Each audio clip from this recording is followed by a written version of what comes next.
Mamar we're going to learn this morning was delivered by the Rabbi on Shabbos Parshas Chukas Balak. It was Yud Beis Tammuz. The year was Tafshin Chof Tes, which is the equivalent of 1969.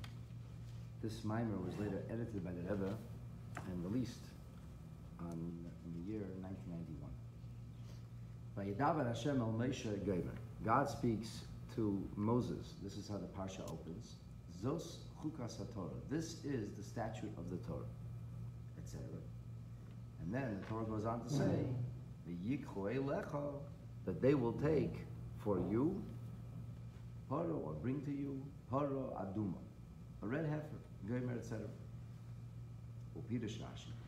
Rashi comments, drawing on the well from our sages, and he says, they will take to you, says Rashi, quote, La'olam hi nikras al shimcha. This para aduma, this red heifer, will ever be called on your name. Namely, para sha'asa meisha b'midbar. This is the heifer that Moses made in the desert. V'tzarech lahava. This has to be understood. Harei, rak para harishena asa meisha. Rashi's statement really is that the mitzvah of para aduma will be known as Moses' heifer. It's a Moses mitzvah. Moses made this happen. And the red heifer will ever be associated with Moses. So whenever the red heifer will be brought, it will hearken back to the original red heifer, to Moshe Rabbeinu. So the first thing we have to understand is only the first heifer was the one that Moshe was involved with. There were another 8 red heifers over the course of history. Why would all of these heifers, the 8 that followed, that were made afterwards, the Gam HaPorah HaSiris, and also the 10th and final Parah Aduma, Sheyaseh Melech HaMashiach, that the anointed king who will bring peace to the whole world, known as Mashiach, will bring about, and all of this is called Al Shemai Shel Moshe. All of it's called the heifer of Moses. So the question is, why is it called the heifer of Moses? Moses made 1. Last time I checked, 1 out of 10 is 10%. Why would the entirety, this institution that spans thousands of years and an enormous amount of effort on behalf of the Jewish people, a fulfillment of a divine command, why would it be called Moses' heifer? Call it God's mitzvah. Call it the heifer of the Jewish people. Why the parah she'asa Moshe? Why does it become, for some reason, identified with Moshe Rabbeinu, of all people? Understand that it's Moshe Rabbeinu, and Moshe Rabbeinu is the one who brings us the mitzvah, but he brings all the mitzvahs. We don't say the Tefillin of Moshe Rabbeinu. We don't say the Shabbat of Moshe Rabbeinu. We don't say the matzah of Moshe Rabbeinu. We say Moshe Rabbeinu. Moshe Rabbeinu brought us the mitzvahs, Hashem's mitzvahs, and each mitzvah has its own unique properties. But the idea that v'yichol lecha means la'olam yikras al shimcha, they'll take it to you, meaning it'll always be identified with you, this is somewhat difficult to understand. The Rebbe adds, so this is not really a new question, this question is brought in Exodus. But the Rebbe adds that the question is actually more profound. Based on the idea, a well-known idea, the idea which is promulgated by the Alter Rebbe in the second section of Tanya, known as Sha'ar Eichad Ve'emunah. The Alter Rebbe speaks about the concept of divine oneness and creation, and how multiplicity is really not true. And ultimately, everything boils down to one essence. So there's this idea that's discussed at length in Sha'ar Eichad Ve'emunah, Sheshmei Shel Kol Davar, that the name that everything has, Asher Yikru Loi, which is called in the Hebraic or Holy Tongue, Meira Al Inyane V'Techne, is actually indicative of its essence. It speaks of its essential properties, much like the word H2O, which has come to mean a slang that means the chemical composite of water, or the quantum physics of water, right? 2 parts hydrogen and 1 part oxygen. So we have H2O, and people know what that means. There's even water companies called H2O. It's a very widely known code. There are many codes. Most of them are not known, but H2O is known. So In the same way, every single time we have a word, a Hebrew word, an object which is called a certain way, we say that that object is comprised of the energy that's made up of those Hebrew letters. So for example, a stone, which has an aleph and a beis and a nun, is what happens when you mix aleph and then add a beis and a nun to it. Each one of these letters has energy.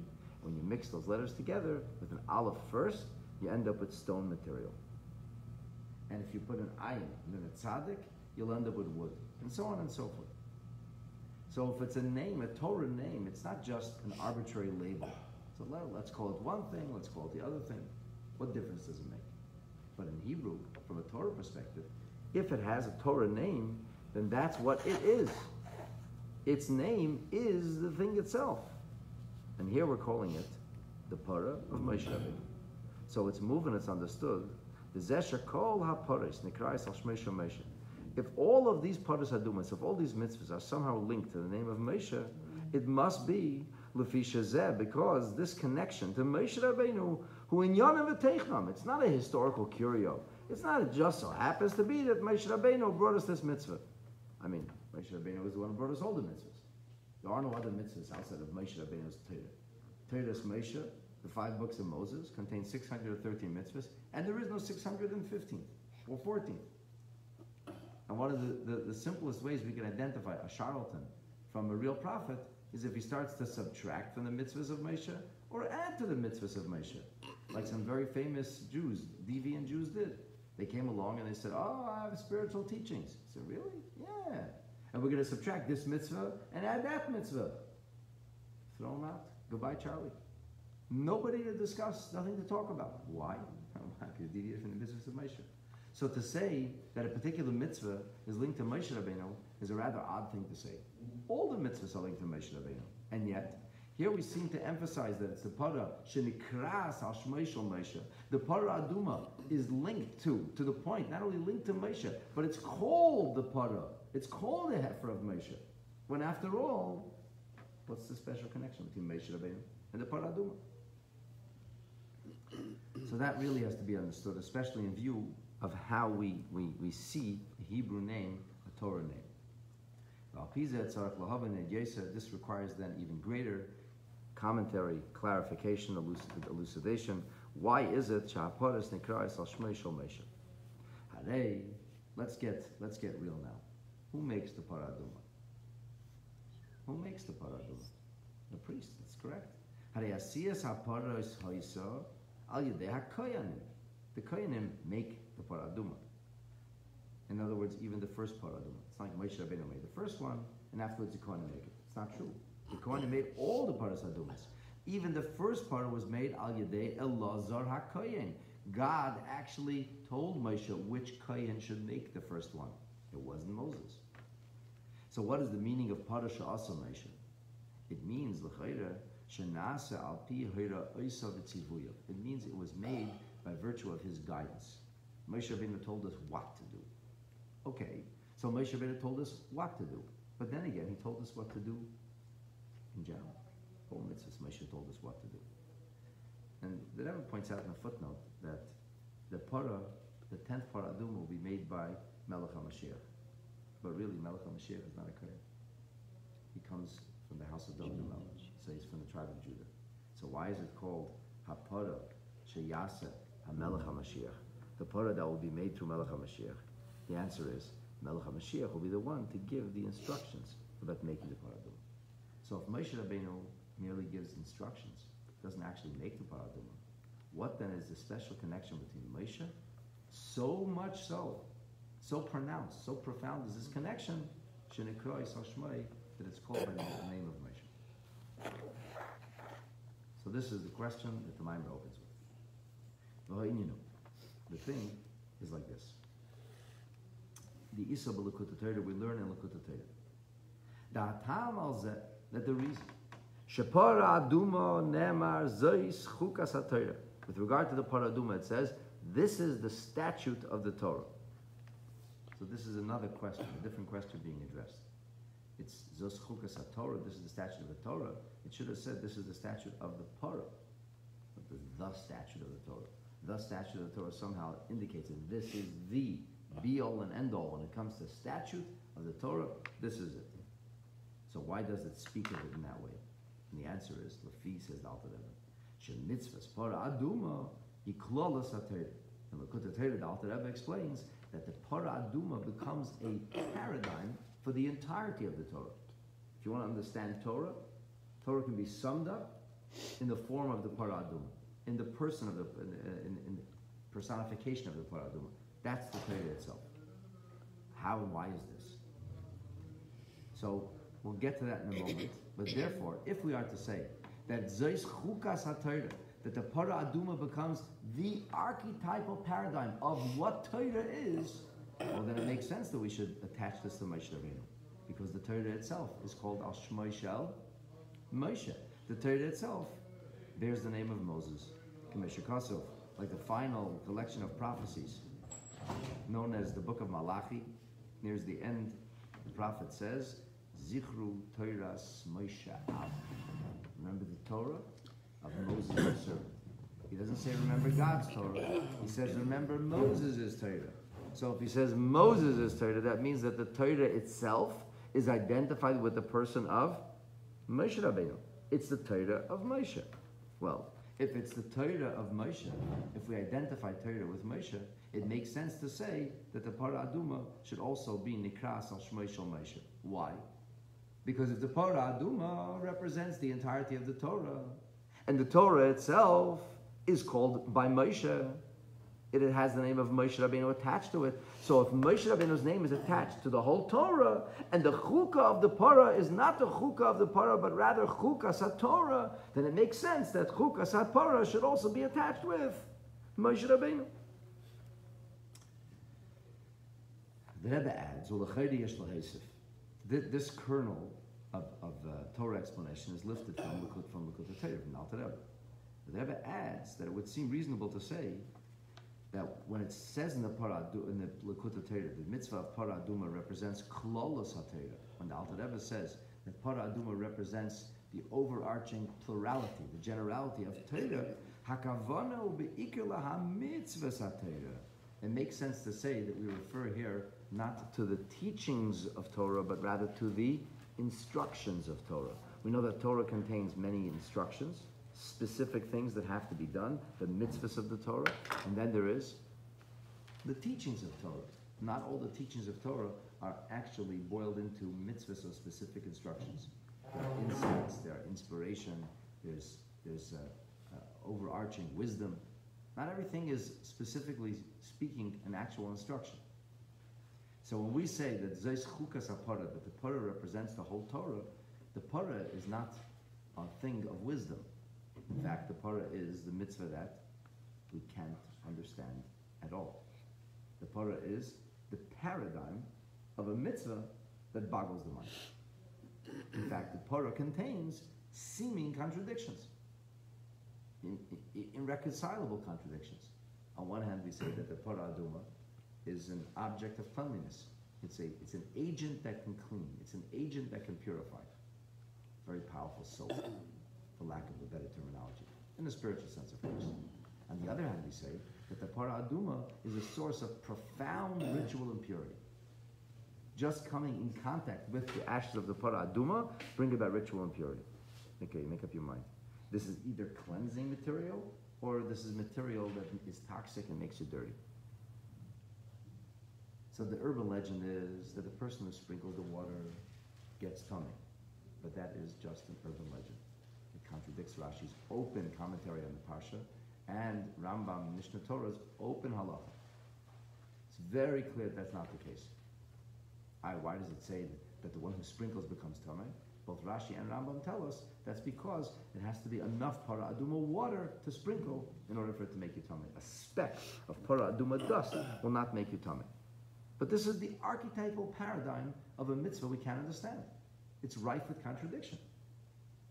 You got to make up your mind. This is good stuff or bad stuff.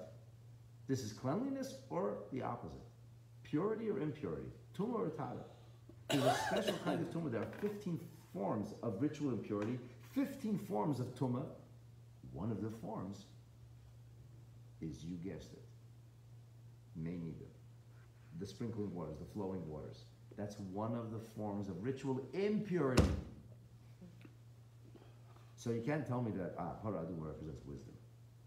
That's wisdom. You know, Yale University has on their coat of arms, they have Urim and Tumim. And there's a lot of discussion about how that came about. But the early American revolutionaries were very taken by the Hebrews, the Jews. In fact, John Adams famously wanted to make Hebrew the language, the official language of the 13 colonies. So here you have a university and said, okay, this is the paradigm of wisdom, Urim v'Tumim. Now really, Urim v'Tumim wasn't so wise per se. It was a source of inspiration, a source of guidance, right? It was the breastplate of the Kohen Gadol, which would light up and give instruction. Okay, but at least it gave you instruction, told you what to do. The Parah Adumah doesn't tell you anything. The Parah Adumah says to you, you can't understand this, don't even try.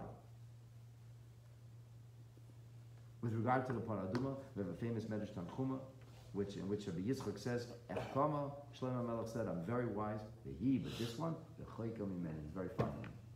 So much so that it says, Chukah Chakakti, Gzeira Gozarti, I made a statute, I gave a decree, don't even try to understand it. All right, I shouldn't even try because it's impossible to understand. Only to Moshe Rabbeinu it says, L'chani Megala, Hashem said to you, I'll reveal. So then you cannot tell me that Parah Adumah represents wisdom. You can't tell me that because it's not wisdom. It's that which can't be understood. In that case, how could it represent Torah? Torah is a body of wisdom. Torah is a repository of the greatest, wisest, most profound and amazing insight to life. And the Parah Adumah becomes the representation of it, something which can't be understood at all. So the Rebbe says, it cannot be that the Parah Adumah represents the wisdom of Torah. What must the Parah Adumah represent? Not the wisdom of Torah, but the instructions of Torah, the mitzvahs of Torah. And that's why, actually, if you look in the Chukot Torah, the Alter Rebbe does develop this thesis. So why is it the Klal Satira? Alter Rebbe says it's Klal Satira because it brings together fire and water. There's Meinida, special halachas about the water, and then there's ashes, which is a byproduct of conflagration. What does that represent? That represents the idea of Ratzoi and Shoiv, fiery devotion to Hashem, and on the other hand, this form of what we're going to call alkalinic return, right? The idea of water that flows, comes back, there's this rush forward, this yearning, this craving, this desire to be close to God, and then at the same time there's the channeling of the person's energies into practical observance. And that's called Ratzei v'Shoiv, an idea which is discussed at enormous length in the literature of Chassidus. And because the Parah Adumah brings together fire and water, representing Ratzei and Shoiv, that's why it represents all the mitzvahs of Torah. Now, how and why that means Ratzei v'Shoiv, what really is that's about, we'll learn tomorrow morning when we go to Torah. The point that Rebbe here simply makes is that it cannot be that this represents the Klolos HaTorah in the wise sense, in the learned sense, in the rational sense. It has to be that this represents Klolos HaTorah in the instruction sense. Having established this is the first beachhead that Rebbe establishes. This is new. Nobody in Chassidus ever really developed this idea in quite this fashion. We always said that Parah Adumah represents Torah. The Rebbe identifies which part of Torah. It doesn't represent Torah. It represents the mitzvahs of Torah.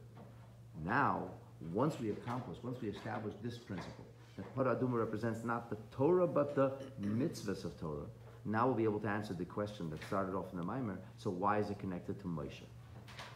Yesh Levarza, we could explain this, Alpi Masha Kosa B'Tanya.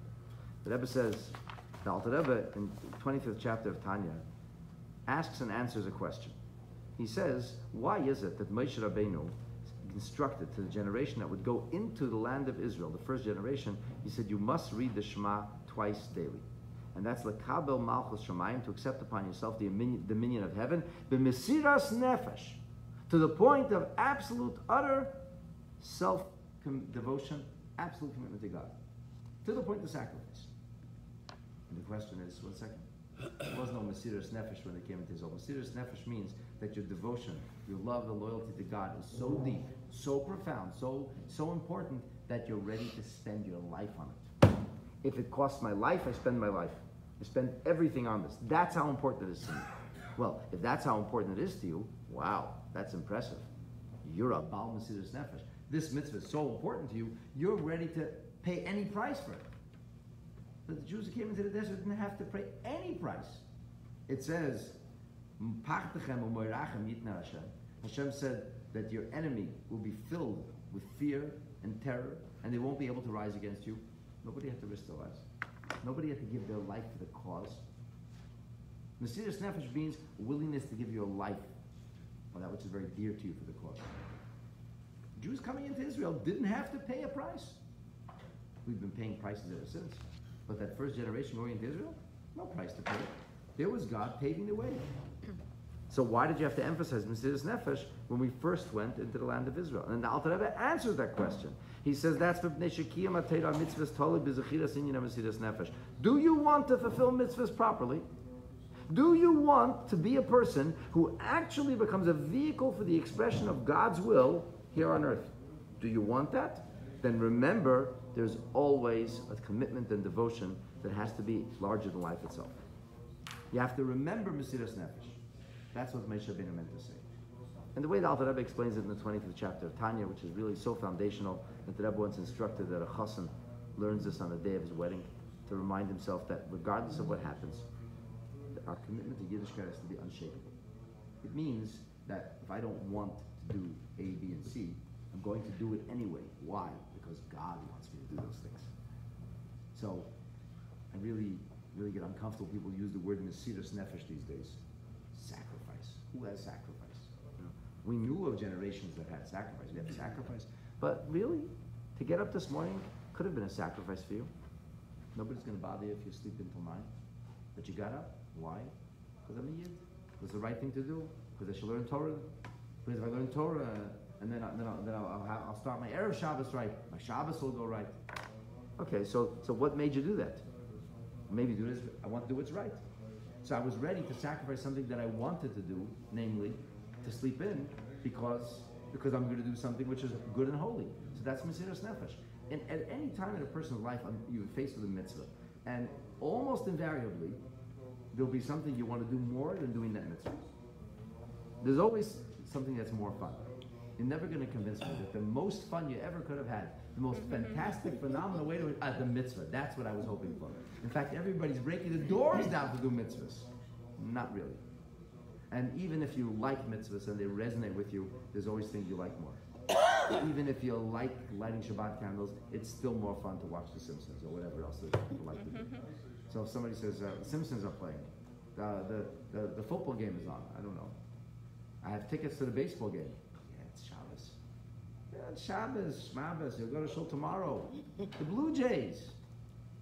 Maybe they'll win. Wow. Oh, yeah, really. Box seats, or whatever they call them. You're the best tickets. Mesiras Nefesh? I said, no. Mesiras Nefesh. I went and spoke in the associated schools. It was before Hanukkah. I asked the children, I think it was the 6th grade. I said to the children, tell me, who in this room would be a Maccabee? If you would be in those days, who would have been a Maccabee? 27 hands went up. So I said, okay, so let me give you a modern day scenario. Because I know what goes on in the school. I know the student body. I said, so suppose you get invited to a birthday party on Shabbat. And not only it's on Shabbat, it's an amazing, fun birthday party with great pizza, and maybe you're going snow tubing, but it's Shabbat. It's Shabbat. And your mom says, well, if you want to go, we're not so religious. Whatever you want to do. And most of the class is going. Would you go? And the kids were kind of stunned. I said, don't be stunned. Answer my question. I'm asking you a real question. You know that that's not what the Torah wants you to do. Would you do it? Would you have the gumption to say, I can't do it. The pizza's not kosher. It's Shabbat. I'm not going. Or would you say, everybody else is going. Everybody's having fun. Of course I'm going to have fun. I think our 3 kids put their hands up at this point. I said, maybe you 3 would have been Maccabees. I said, if you're not ready to make a sacrifice and give away pizza, snow tubing, and fun because it's Shabbat, then how would you be ready to raise arms and defend the Jewish people? The answer is, you wouldn't. You wouldn't at the present state. Yeah. So Mesiras Nefesh means, I'm ready to pay a price. That's what the Alter Rebbe explains there. So the Rebbe says, when Moshe Rabbeinu instructed this to the generation who was going into Eretz Yisrael, what was he saying to them? What is really the essence of Mesiras Nefesh? The essence of Mesiras Nefesh, says the Rebbe, is hu inyan habittul. is self-renunciation. I like this, but I'm going to give it away. Why?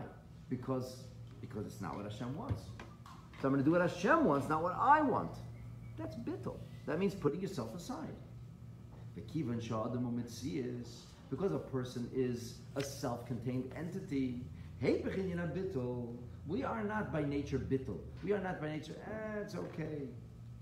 No, we're by nature, I want that now. A baby is not a paradigm of bittul. A baby is a paradigm of unbelievable yeshus, unbelievable selfishness. Ego, endless ego. It's 4 o'clock in the morning. The baby is hollering. What do you want, kid? Nothing. I'm just not holler. I'd like to be held a little now. I'm feeling kind of lonely. It's 4 o'clock in the morning. Be a mensch. Play with your doll. Figure something out. Leave us alone, please. No, says the baby. Now I want it. I don't even know what I want. I'm just going to drive you crazy because... So baby is a paradigm of selfishness. Of course, a baby is the sweetest little thing. He has no clue that he's being selfish. But if your child is 16 years old and still doing that to you in the middle of the night, you're in very big trouble. Yeah, if your kids are knocking on your door at 5 o'clock in the morning, I'm feeling lonely. Could you hug me now? And by the way, if you can make me breakfast, hey kids, 4 o'clock in the morning. I know, but I'm hungry now. It's like, what is this? It's not a mensch. So the whole idea of bittul, we learn bittul. We learn not to be so self-obsessed. We learn not to be narcissistic. But it's not our nature. In order for Mesiras Nefesh to be, and the Rebbe adds in the brackets of there should be a fixed in your heart constantly. Mamash, literally, Yomam v'layla, day and night, and the different circumstances that each of those time slots represents. It should never depart from memory, which is the actual language that the Rebbe uses in Tanya. So this is counterintuitive. It goes against our grain. It's not who we are by nature. And therefore we need an infusion of special strength. Where does that strength come from? Says the Rebbe. That strength comes from Moshe. Because Moshe represents Bittul. Moshe was the humblest of people. When Moshe had to say, who is I? He said, I is. Vanachnu ma. Like ma, what's that? I? What I? Which I? I'm not an I. So Moshe Rabbeinu, the transparent ego, or the egoless, right? He was the flourless cake, the egoless person. So that Moshe Rabbeinu, he is the one who gave the commandment. And by giving them commandment, he wanted them to remember the idea of Mesiras Nefesh. And who was the paradigm of Mesiras Nefesh? Who was the paradigm of total self-abnegation, of absolute self-transcendence? Who was the paradigm? Moshe. So that was why the mitzvahs, the essence of a mitzvah is then what? The essence of a mitzvah is not self-expression, which tragically many misguided people think that Judaism is self-expression. I find this meaningful. I find this beautiful. I find this nice. I find this life-affirming. I find this takes away my anxiety. And the list goes on of reasons that people give why they do mitzvahs. But that's not the essence of a mitzvah. What is the essence of a mitzvah? Total service. Subservience to God is the essence of the mitzvah. And that's why the Parah Aduma becomes exactly that. The Parah Aduma becomes exactly that because the Parah Aduma represents something which I can't understand. It represents renunciation of my intelligence. I don't relate to this. I don't get it. You want to put dirty ashes on me and make me pure? Yeah, I don't understand. I'll take a bath, I'll take a shower with clean water. Now we're going to take water, muddy it with ashes, and sprinkle it on you, then you become clean. I don't want that. Who cares what you want? I is not the issue here. God. What does God want? In other words, the essence of a mitzvah is about self-renunciation, subservience to God. Who represents that? Moshe. And therefore the Parah Aduma, which becomes the archetypal example of absolute devotion to God, who's the Parah Aduma? Whose name does it bear? The name of Moshe. And that's the deeper message to us. So the fact that it's called Moshe is because the name of the Parah Aduma, the name, Moshe's name, represents the essence of the Parah Aduma, and by extension, the essence of every single mitzvah. And this is just the opening volley of this Mamar. This Mamar goes on for, we're not even finished the second chapter, for an additional 12 very, very deep chapters. But this is just the opening portion of this very special Mamar. So the Parah Because Baruch Hu should help us that we should all fulfill mitzvahs the way Hashem wants us to fulfill them. And if we do mitzvahs with total subservience, the way Hashem wants us, then we'll surely merit the 10th paraduma that we made by Mashiach. Neheder Yigola Amen Ken Yiratzen Shabbat Shalom. Thank you everybody who joins us. And we'll try to get that mic fixed. And we should hear and share only good news and celebrate with Mashiach and Neheder will be amazing. So the